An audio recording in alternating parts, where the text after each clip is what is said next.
So ito guys, at nag-order tayo ng headlight waterproof sa Lazada.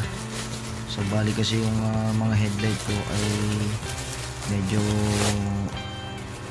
nagluloko na yung kanyang charging, kaya naghanap tayo muli ng magandang klase ng headlight para sa ating gagamitin sa ating pangingisda sa dagat. So bali guys, itong headlight na ating in-order sa Lazada, bali underwater siya guys. So unboxing lang natin kung talagang totoong legit. Yan, pumunta dito guys sa topi. Yan, topi-topi yung karton niya. Yan. Titingnan natin kung legit karton niya.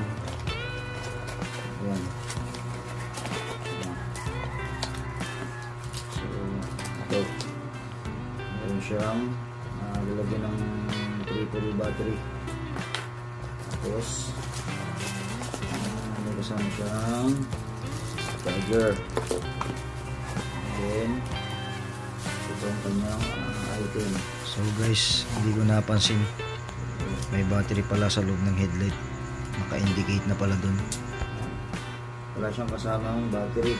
So ayan, sa pagkakataon yan, hindi ko napapansin na nakailaw pala siya kanina. Kaya nung binuksan ko yung loob, nagulat ako, may battery palang kasama. May kasama siya. Pero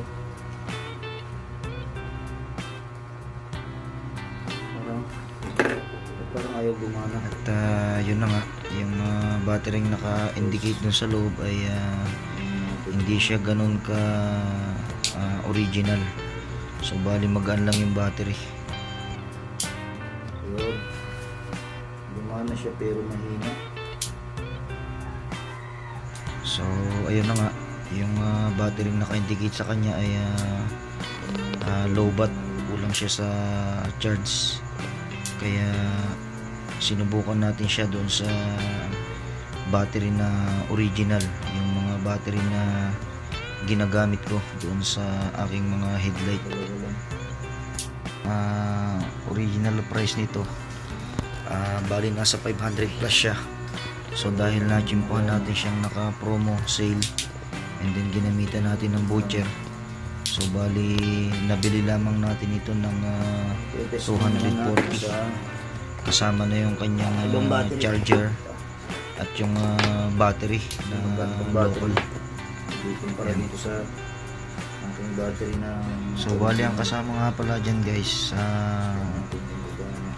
headlight na yan ay yung kulay pula na battery. So hindi siya original, kaya pinalitan muna natin pansamantala noong battery na Panasonic, yung original na ginagamit ko dun sa headlight. So guys, lobat lang yung kanyang battery.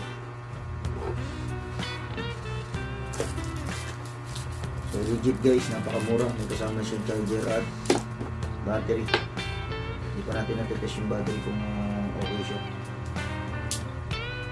So dun sa mga kaibigan natin na mahilig mangilaw sa dagat, so order na rin kayo guys. Bali lalagay ko yung link sa ating description dyan sa taas ng ating video. So bali dyan yung mabibili guys, napakamura lang. So bali hindi ko alam kung naka-sale pa siya. So pakiclick nyo na lang dun sa mga may gusto, dahil talagang napaka legit nitong headlight na to guys.